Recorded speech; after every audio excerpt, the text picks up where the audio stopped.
നമസ്കാരം. മസ്കിന്റെ വാക്കും കേട്ട് പുതിയ പരിഷ്കാരങ്ങളോടെ രാജ്യം വെടിപ്പാക്കാൻ ഇറങ്ങി തിരിച്ച ട്രംപ് അമേരിക്കയെ ഒരു മൂലയ്ക്ക് നിന്ന് കുളം തോണ്ടി തുടങ്ങി എന്ന് വേണം പറയാൻ. മറ്റു രാജ്യങ്ങളിൽ ഇടപെട്ട് അവിടെ നിലം പരിശാക്കിയിരിക്കുന്ന അമേരിക്ക ഇപ്പോൾ സ്വന്തം രാജ്യത്തും അതേ തന്ത്രങ്ങൾ ആരംഭിച്ചിരിക്കുകയാണ്. അമേരിക്കയുടെ കാണ പൊന്നു മുഴുവൻ സൂക്ഷിച്ചിരിക്കുന്ന കലവറയാണ് കെൻറ്റക്കിയിലെ ഫോർട്ട് നോക്സ്. $400 ബില്യൺ സ്വർണ്ണ ശേഖരം ഇവിടെ ഉണ്ടെന്നാണ് കണക്കുകൾ സൂചിപ്പിക്കുന്നത്. അമേരിക്കൻ സർക്കാരിന്റെ ഭൂരിഭാഗം വരുന്ന സ്വർണശേഖരം ഇവിടെയാണ്. എന്നാൽ അമേരിക്കയുടെ സ്വർണശേഖരമെല്ലാം അവിടെ തന്നെ ഉണ്ടോ എന്ന സംശയത്തിലാണ് ട്രംപ്. രാജ്യത്തിന്റെ പാഴ്ചിലവുകളൊക്കെ ഇല്ലാതാക്കി അമേരിക്കയെ സാമ്പത്തികപരമായി കാത്തു സൂക്ഷിക്കാൻ പാടുപെടുന്ന ഇലോൺ മസ്കിന്റെ നേതൃത്വത്തിലുള്ള സർക്കാർ കാര്യക്ഷമതാ വകുപ്പും ഉന്നയിച്ച ഒരു സംശയമാണ് ട്രംപിന്റെ ഈ ആവലാതിക്ക് പിന്നിൽ. ഇത് അമേരിക്കക്കാരുടെ സ്വർണ്ണ ശേഖരമാണ്, അതുകൊണ്ട് തന്നെ അതിനെക്കുറിച്ച് അറിയാൻ അവർക്ക് അവകാശമുണ്ടെന്ന മസ്കിന്റെ എക്സ് പോസ്റ്റാണ് നിലവിലെ ചർച്ചകൾക്ക് തുടക്കമിട്ടത്.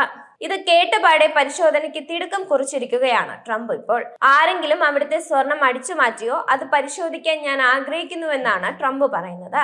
5000 ടൺ സ്വർണമാണ് ഫോർട്ട് നോക്സിലുള്ളതായി കരുതപ്പെടുന്നത്. ഇതിനു പുറമെ ഡെൻവറിലും വെസ്റ്റ് പോയിന്റിലുമുള്ള മിന്റുകളിലും സ്വർണ്ണ ശേഖരമുണ്ട് അമേരിക്കയ്ക്ക്.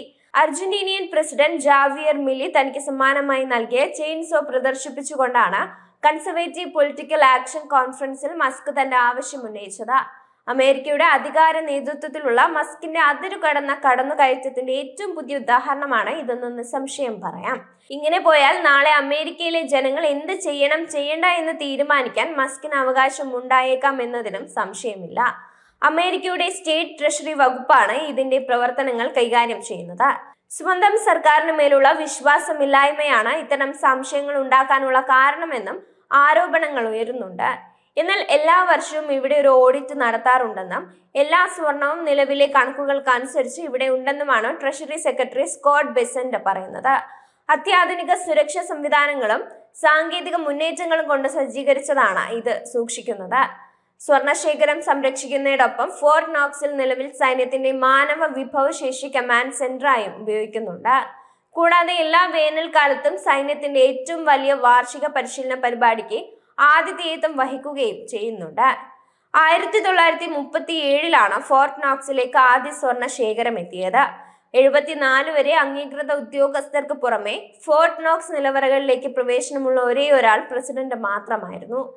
ഇന്ന് 1974 ഒരു കൂട്ടം പത്രപ്രവർത്തകർക്കും കോൺഗ്രസ് പ്രതിനിധി സംഘത്തിനും സ്വർണശേഖരം കാണാൻ നിലവറകൾ തുറന്നുകൊടുത്തിരുന്നു.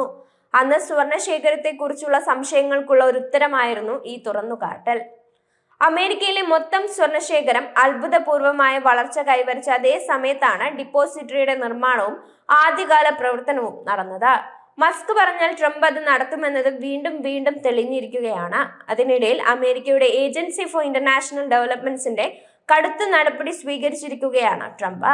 ഡിപ്പാർട്ട്മെന്റിലെ ഏകദേശം 2000 പേരെയാണ് ട്രംപ് പിരിച്ചുവിട്ടത്. ട്രംപ് മാത്രമല്ല, ഉറ്റ സുഹൃത്തായ മസ്ക് കൂടി ചേർന്നുള്ള പിരിച്ചുവിടൽ നാടകമാണ് നടന്നത്.